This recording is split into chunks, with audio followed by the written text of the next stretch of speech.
You have an exciting life for an 18-year-old, let me tell you. What's your favorite part about all this singing and performing? The people. What about the people? I love to be part of their lives, and even if I don't know them. To me, that's important. You like to find out about them? Yeah. You like to know what they're about?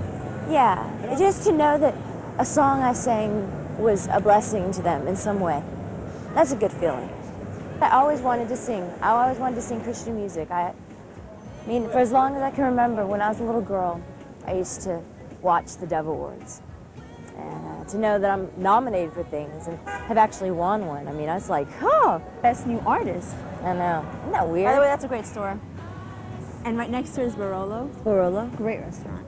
Really? Great restaurant. They have the cutest little courtyard. I buy my makeup from here. We can walk. I read your bio. Last year you received the Dove Award for Best New Artist. This year you've been nominated for Female Vocalist of the Year. You won Song of the Year. You have a National Target commercial, #1 songs, a record that's gold, and you're only 18 years old. How has all this affected you?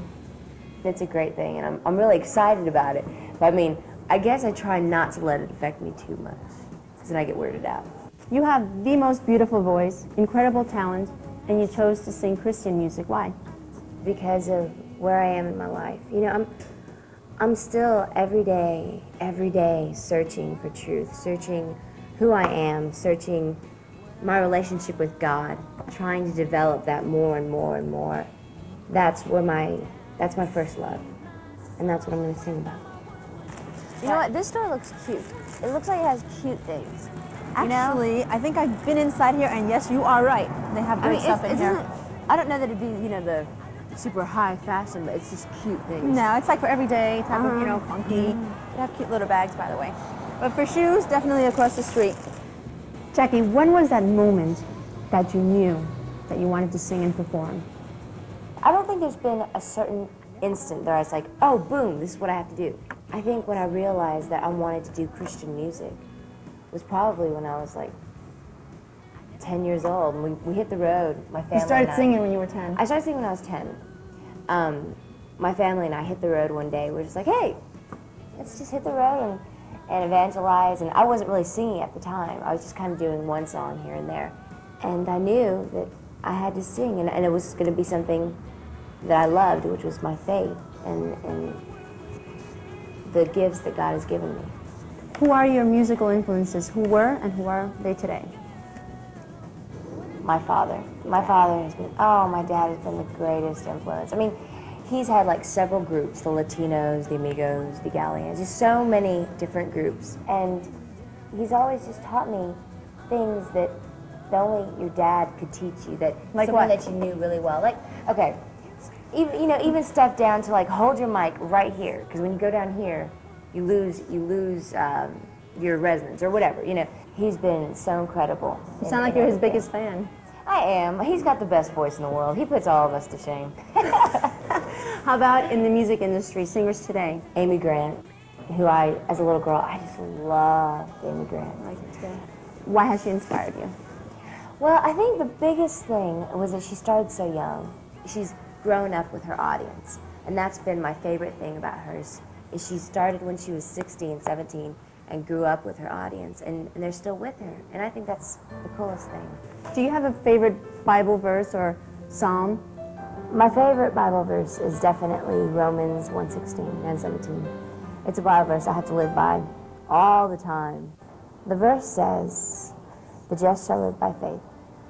As a little girl, I remember when my dad and I and my mother started traveling together. We hit the road one day with $150 in our pocket, and we had like 3 churches booked to sing at. It was a step of faith. And we didn't know what we were going to do. We just had to rely on God. And that's what it's all about, is relying on God and knowing He's going to take care of you. Is there one moment in the past week where you've had to remind yourself of that verse? Yes. In the past week, I've had to deal with the fact that I haven't been able to sing, which in my line of work is a little tough. It's a little bit of a problem. I had a hard time singing for like 3 days, and I just had no idea what was going on. And I had to rely on God. Okay, God, I know you're going to get me through this. I know you're going to help me out.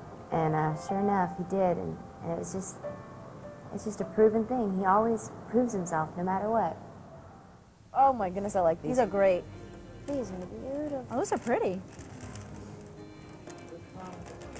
Oh, I want these. Are these like tulips? But they're, I don't know what they are. But you know look what? like tulips, but they're different. I love these. The people that I focus on is definitely the young people. The message that I like to bring to them the most is definitely the fact that I'm dealing with the same things they are, and I'm struggling with the same things they are. But together we can make a difference in this world. We can change what's gone wrong. Describe the overall sound of this new album. A little more sophisticated. Some songs are a little cooler than they were on the other album. And then we have some places that are a little more solemn. You have to have a favorite song in this new album. This new album, I think my favorite song is Speak For Me. That song is so amazing. I mean, you just feel, it's exactly a testimony of who I am and what I believe and what I want to portray. Oh, look at these shoes. I'm telling you, this is a dangerous place to be down here. Before we talk about the actual video, let's talk about the song, God So Loved the World. What is it telling us? Well, it's the oldest message known in the Bible, and it's the most well-known by far, John 3:16. God so loved the world that he gave his only begotten Son, that whosoever believes in him will not perish, but have everlasting life. The most simple of messages, but by far the most important message of them all, especially right now, we need this more than ever, is that knowing and that hope that there's somebody out there in the world that loves us, that would give everything for us, just for us to have one more breath of life. The reason we chose to do the video here in New York was because this is a symbol of the whole world. You know, we can't be it everywhere all at once, but New York is like, you have every culture, every heritage here in New York City. I believe you're going to be shooting it in, it's going to be shot in Times Square. Tell me a little bit about the video and how it's going to be shot and so forth, what we're going to see in it. It's going to be all these people, just everyone walking around, not paying attention, symbolizing that, you know, the world's just going on. And there's one voice in the middle of it all singing God So Loved the World. And the most amazing message of them all. You not only have your second album, but you also have a book now. What is that book about? This book is about looking at life from a teenager's perspective. I mean, it deals with so many different issues. The issues of sexual abstinence, the issues of family, self-esteem, spirituality, sexuality. It just speaks about so many different issues. The way I deal with sexual abstinence, the way I deal with dating. How do you deal with sexual abstinence? What do you tell kids your age? I think it goes back to that thing of I have the same temptations as any other 18-year-old, 17-year-old, 19-year-old. But it's how you deal with those things. It's how you handle yourself in those situations, whether you put yourself into that situation or not.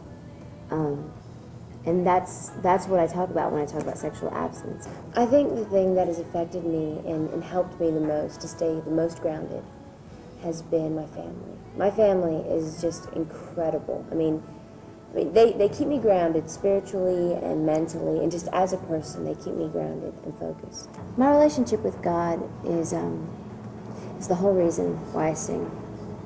I mean, it's who I am. It's what I'm about. He's everything I am, and he's everything I want to be.